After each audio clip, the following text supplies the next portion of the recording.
Let me begin by thanking the Diplomatic Correspondent Association, Bangladesh and Oxfam in Bangladesh for organizing this important dialogue.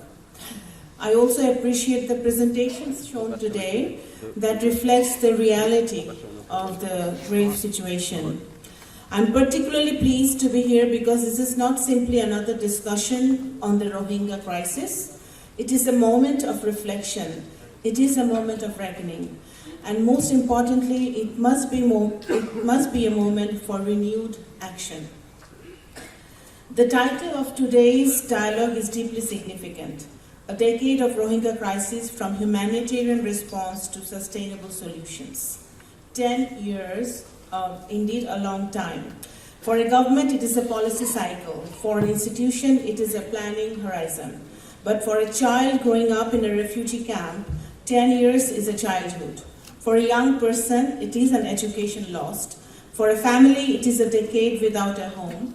And for an entire community, it is a generation living in uncertainty. We must not allow 10 years to become 20. Ladies and gentlemen, since the massive influx of 2017, Bangladesh has kept its borders and hearts open. More than 1.2 million forcibly displaced Rohingyas are now sheltered in Bangladesh. We have provided food, shelter, healthcare, education, protection.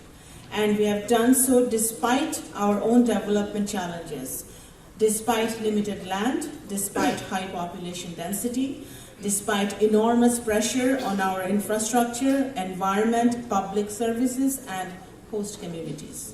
Why? That was our humanitarian choice. That was our moral responsibility. Bangladesh's humanitarian response has also been rooted in a long tradition of compassion and responsibility.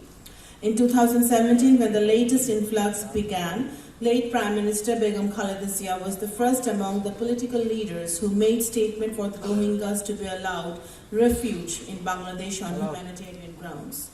Bangladesh also draws on earlier experiences under the leadership of Shahid President Zia Rahman in 1978 and late Prime Minister Begum Khaleda Zia in 1992, repatriation was successfully pursued. The circumstances today are considerably way more complex. Nevertheless, the principle remains unchanged.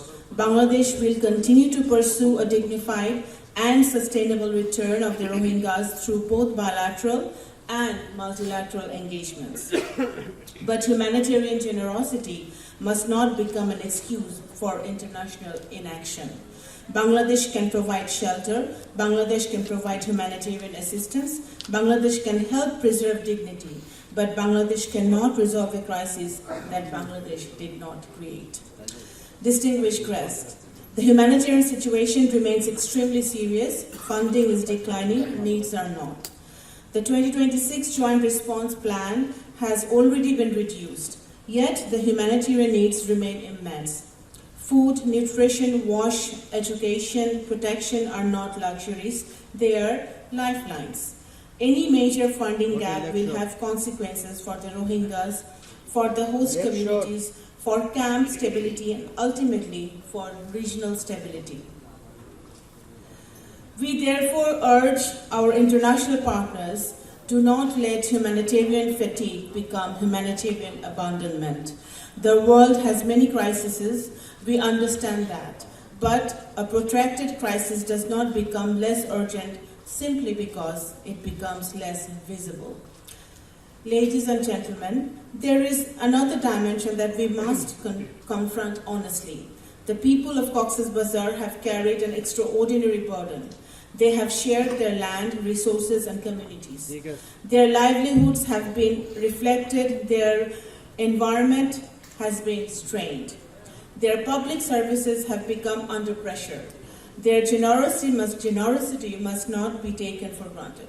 Support for the host communities is therefore not an optional addition to the humanitarian response. It is an essential part of it.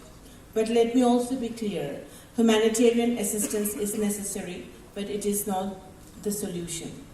We really appreciate the contribution our friends and partners like European Union and others are making. but the Rohingya crisis originated in Myanmar. Its sustainable solution must ultimately be found in Myanmar. The ultimate objective is the safe, voluntary, dignified and sustainable return of the Rohingyas to their homeland in Rakhine State. This is not simply a policy preference, it is the only sustainable way forward. The Rohingya people themselves have repeatedly expressed a desire to return home. We must listen to them, we must respect their aspirations also. A refugee camp should never become a permanent substitute for a homeland. We also need to move forward on verification.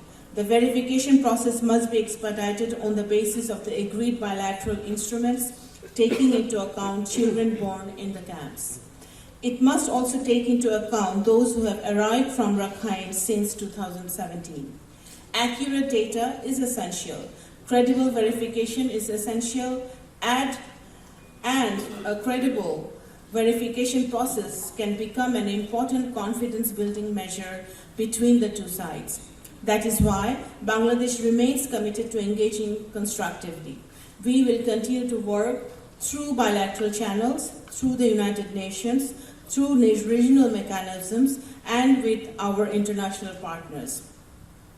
China is also here today. I believe that the commitment that the Chinese president made this time during our Honorable Prime Minister's visit will reflect in their actions also. Ladies and gentlemen, but responsibility sharing must mean more than expressions of sympathy, more than statements of solidarity. It must translate into action, predictable financing, sustained diplomacy, political engagement and accountability, and ultimately into a durable solution. 10 years ago, Bangladesh responded to a humanitarian emergency. Today, we are confronting a protracted political crisis. The present government, under the able leadership of Prime Minister Tariq Rahman, is confident that as Bangladesh successfully pursued repatriation in 1978 and 1992, under the leadership of late President Zia Rahman and Prime Minister Begum Khaleda Zia, we shall also be able to repatriate the Rohingya to their homeland. You are not merely reporting the crisis. I am talking to the media today. You are helping shape how the world understands it. Responsible journalism matters, evidence matters, facts matter, and responsible reporting can help prevent the crisis from disappearing from the international agenda. I therefore welcome the workshop for diplomatic correspondence and senior journalists being organized alongside this dialogue. This is the transition we need, from relief to resilience, from solidarity to responsibility sharing, from humanitarian management to political action, and ultimately from displacements to dignified return. Let me conclude with one simple message. 10 years should not become 20. The Rohingya people deserve more than survival. They deserve a future, they deserve a home, they deserve a safety, they deserve dignity, and they deserve the right to return to their homeland in peace. Bangladesh will continue to stand with them, but Bangladesh should not have to stand alone. Let us work together to create the conditions for the Rohingya to return home safely, voluntarily, with dignity and with hope.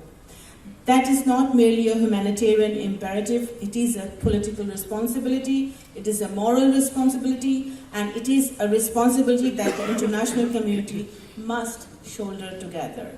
I thank you all. Allah Hafiz.